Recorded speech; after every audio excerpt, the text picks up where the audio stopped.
సంగారెడ్డిలో 30 లక్షల నిధులతో సీసీ రోడ్డు పనులు ప్రారంభం. సంగారెడ్డి పట్టణం వార్డు నంబర్ 9 ఆర్టీసీ కాలనీ గొల్లగూడెంలో 30 లక్షల నిధులతో సీసీ రోడ్డు పనులు ప్రారంభించారు.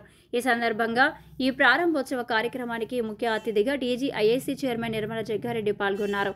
ఈ సందర్భంగా కాంగ్రెస్ నాయకులు కరకం శ్రీశైలం మాట్లాడుతూ సీసీ రోడ్డులు మంజూరు చేసిన టీజీఐఐసీ చైర్మన్ నిర్మల జగ్గారెడ్డికి వార్డు 9 ఆర్టీసీ కాలనీ ప్రజల తరపున ధన్యవాదాలు తెలిపారు. ఈ కార్యక్రమం టీపీసీసీ ప్రధాన కార్యదర్శి తోపాజీ అనంతకిషన్, యూత్ కాంగ్రెస్ కార్యదర్శి కూన సంతోష్, కాంగ్రెస్ నాయకులు కిరణ్ గౌడ్, శ్రీకాంత్ గౌడ్, మహేష్, స్థానిక కాంగ్రెస్ నాయకులతో పాటు ఆర్టీసీ కాలనీ వాసులు మాణిక్ రెడ్డి, రామకృష్ణారెడ్డి, విఠల్ రెడ్డి, అశోక్ రెడ్డి, వినోద్ రెడ్డి, రాజేశ్వర్ రాజు, జవహర్, సురేష్ గౌడ్, విక్రమ్, సూర్యప్రకాష్ పాల్గొన్నారు.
ఆర్టీసీ కాలనీ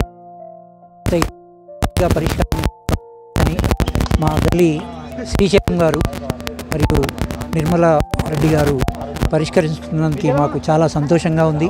మా గల్లీ తరఫున ఆర్టీసీ కాలనీ తరఫున మేడం గారికి మరియు శ్రీశైలం గారికి జగ్గారెడ్డి గారికి కృతజ్ఞతలు తెలుపుతున్నాం. Thank you. కాలనీ 10-12 ఏళ్ల కళ ఇప్పుడు సహకారం శ్రీశైలం గారు చేస్తున్నారు. వాళ్ళకి కృతజ్ఞతలు. మేడం జగ్గారెడ్డి గారికి మరియు నిర్మల మేడం గారికి అందరికీ పెద్దలందరికీ కృతజ్ఞతలు తెలుపుతున్నాను. కల్లి ఆర్టీసీ కాలనీ 20 years నుంచి రోడ్లు లేక చాలా ఇబ్బంది పడ్డాం. శ్రీశైలం అన్నకు ఒకసారి అడగగానే స్టార్ట్ చేశాడు. శ్రీశైలం అన్నకు ధన్యవాదాలు, మ్యామ్కి ధన్యవాదాలు. Thank you.